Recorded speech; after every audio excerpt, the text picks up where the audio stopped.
سوداني صار بلوجر ويسوي دعايات. يعني اوكي هو صح ما عنده شيء يسويه حاليا باعتباره تصريف اعمال، بس مو لدرجه يصير فاشونيستا. هاي اذا نعرفه بعد شهر يقوم يسوي انبوكسنج. جايز جيت ريدي وذ مي، اليوم وصلتني هاي الوزاره كانت ماركات بس خيسوها الاطار، من رتبها؟ عافيه الحلابسه. بس دقيقه، هذا كان اعلان ما تشاي لو اعلان للسوداني والحلبوسي؟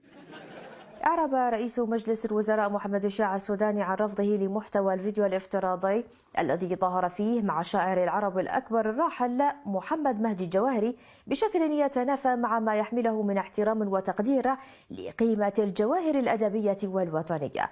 ووجه السوداني هيئة الإعلام والاتصالات بإجراء تحقيق عاجل بشأن الجهات التي قامت بإنتاج أو ترويج أو نشر هذا الإعلان. وأكد السوداني أنه يحتفظ بحقه القانوني في مقاضاة الجهة التي عملت على إنتاج الفيديو المسيء للعراق. الظاهر ما دفعوا له فلوس الاعلان. هاي شركات الانتاج مشكله بالعراق والله، ما يلتزمون، يوقعون وياك عقد وما يدفعون. والله العفو، هو مو بنفسه صور الاعلان، شلون كان ما يدري؟ مو هياتك قاعد تضحك دولتك للكاميرا وقاعد تشرب الشاي يعطاك اياه جواهري. دقيقه، يعني هو انت من صورت الاعلان منو قالوا لك راح اصب لك الشاي؟ ربيع نادر؟ يعني منو؟ يعني اوكي هسه السوداني طلع مضحوك عليه بالاعلان لو شنو؟ ما افتهمت.